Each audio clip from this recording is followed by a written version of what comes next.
Hey guys, what's going on? My name's the Pythonator, and if this is uploaded in time, which I'm hoping it will be, this will be the first official weapon guide for any gun for Black Ops 2 on all of YouTube. And I'm talking about guns based off in-game stats, because there's been guides like T. Martin's done guides where he looked at the progress bars, like the attribute bars in-game. Those aren't really accurate, so you can't really judge those. They kind of give you the sense of a gun, but they don't really justify it, if you say. And then there's been people like Next Gen Tactics, who's done like little histories of the gun, went over like the fire modes and stuff like that. But it's really basic stuff that doesn't really talk about balance and that sort of sense. So I'm here to bring you guys the first guide today. And the thing is, these attribute bars, I feel really bad if you aren't that experienced with the game mechanics and stuff like that, because realistically, if you go back to Modern Warfare 3, you would think the PM9 is a lot better than the MP7. And I mean, I know some people think it is better, but the PM9 is not considered overpowered by any means, and the MP7 is, because they don't justify the magazine size, the recoil, all that kind of stuff. Because with the attribute bars, not the MP9, the PM9 and the MP7 are actually the exact same gun, except like it had same accuracy, range, damage, mobility. The only difference was the PM9 had a slightly faster fire rate. So, you know, realistically, using those sort of attribute bars, why would you use the MP7? There's absolutely no reason to. You might as well just use the PM9 if you want that fast fire rate. But obviously, like I said, the MP7 is the one that everyone considers overpowered. So, because the recoil and the sprayability of it, you know. That's not the point of this, little guide.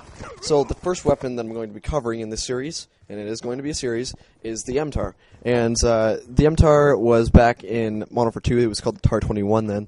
And the TAR-21 and the MTAR are both very, very similar guns.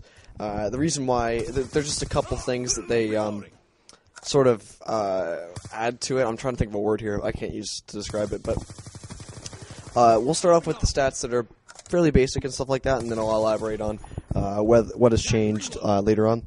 So the mag size is 30, and you get 120 total bullets to start out. That's just completely standard. However, you've put the extended clip attachment on, which is the extended mag. It's just the clip thing is actually factual error on Treyarch's part, but we're not here to bitch about that. You get only 33% extra as opposed to 50%.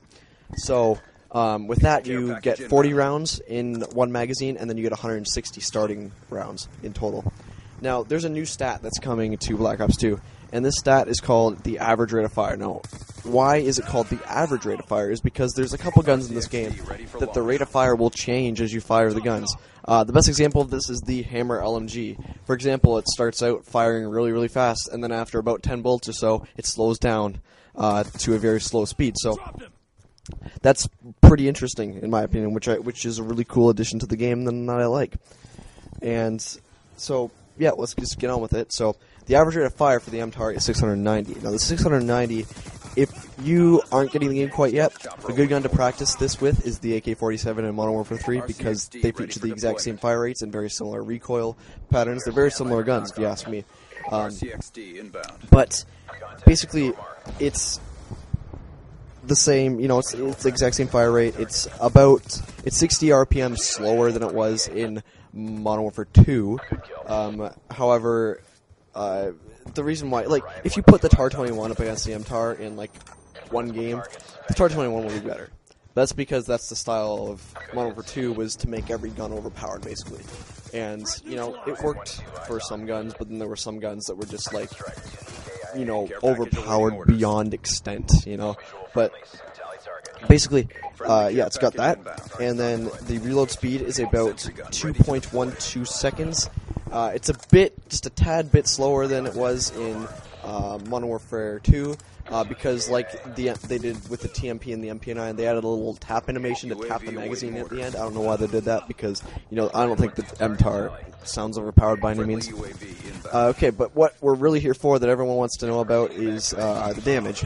Now, it kills in 3 bullets at close range, and it kills 4 bullets at long range. Very much like your typical assault rifle sort of gun, which, it's a very standard gun. Now, the recoil.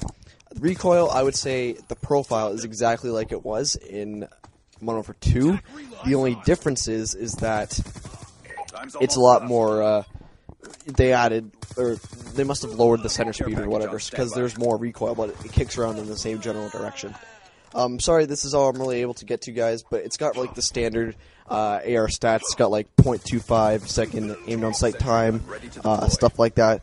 But that's really all you need to know, guys. Thank you for watching this. Like the video if you feel like it, and we'll see you guys later. Peace.